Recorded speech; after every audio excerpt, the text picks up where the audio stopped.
Welcome, weebs, gamers, and nerds alike. We are just over the 3/4 mark for spring season, and it's time to start looking forward to the summer season, which is lurking right around the corner. And it's looking like an interesting season, to say the least. So today, I'm going to go over the best anime coming summer 2024. Be sure to subscribe for more geek content, and let's get into it. First up, we have I Parry Everything. This is a new fantasy series that looks to be one of those overpowered fun stories. It follows Noor, who comes back after hard, excruciating training in the woods for 10 years and wants to start achieving his dream of being an adventurer. However, while he was away, there was an assassination attempt on the princess of the Kingdom of Clace, which has opened the doors for other countries to start moving in.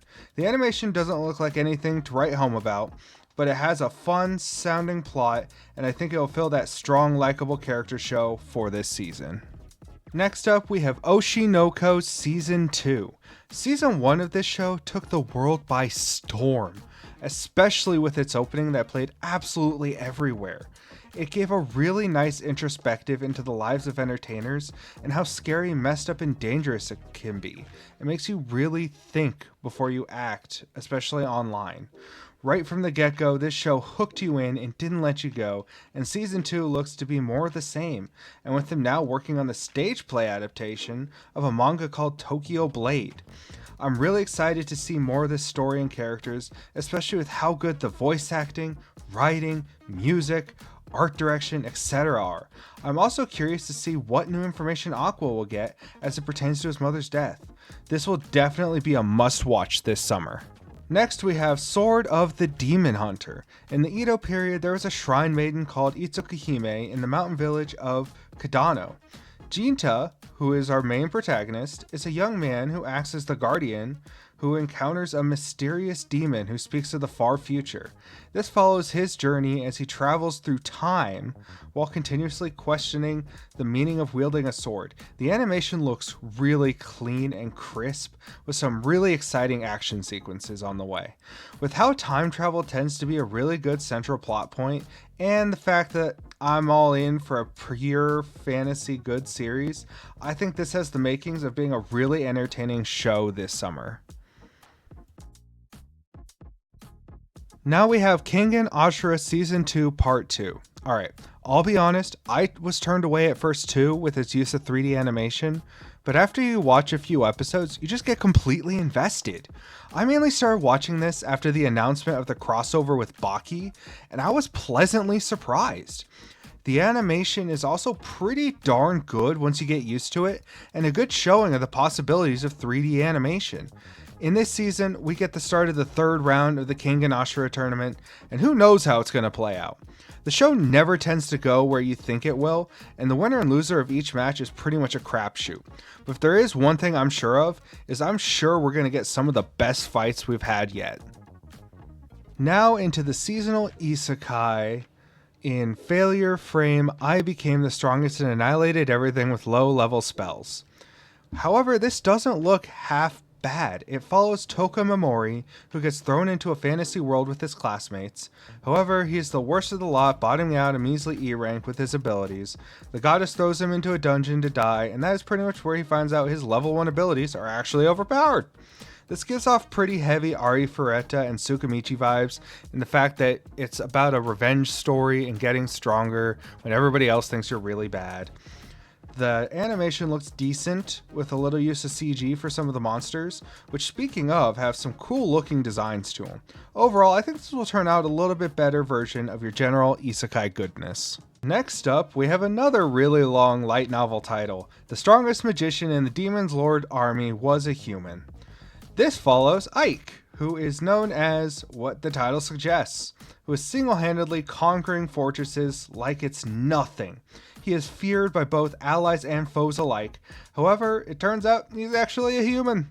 He hopes for coexistence between demons and humans, but that will probably be more difficult than he expects.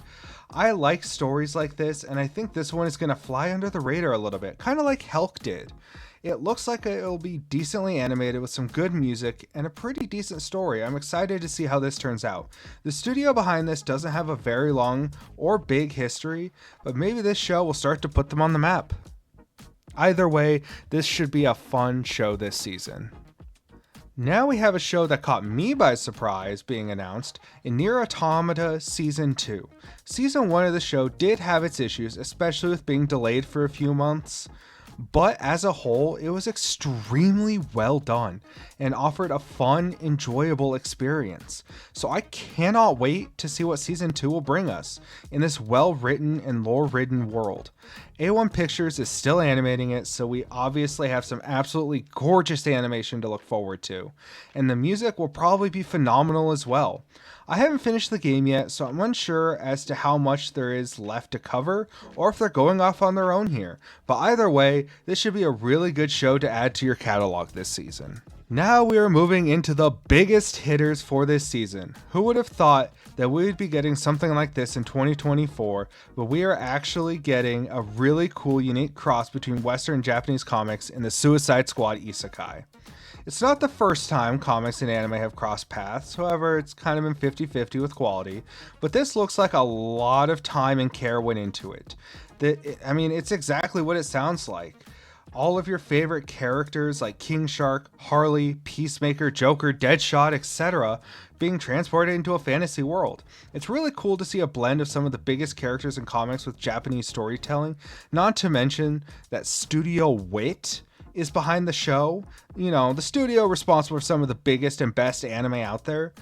I, as well as many others, are extremely excited for this, and I think we are in for a treat.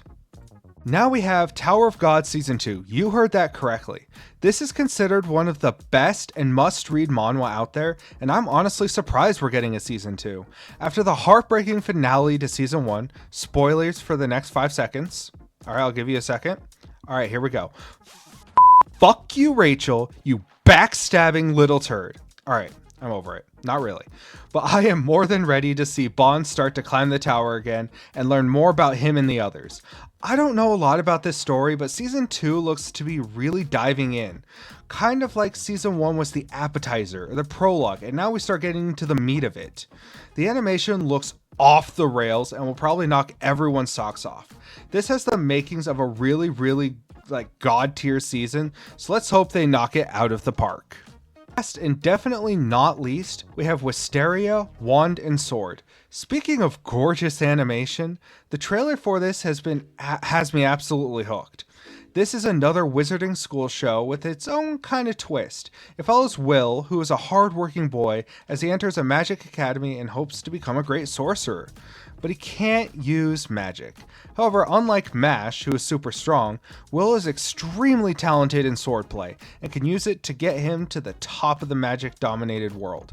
While not inherently unique, the sword thing is cool, and there are probably going to be some really cool and fun fight scenes, akin to maybe Reign of the Seven Spellblades. Another great show, by the way. This has some studio veterans behind it, so it should be very interesting and exciting to watch. And that pretty much wraps up the list. There are a lot of fun and exciting shows coming out this summer, with something to look forward to for new and returning shows alike. What about you? What are some anime that you're looking forward to this summer? Make sure to let us know in the comments. Thanks for watching, and we'll catch you in the next video.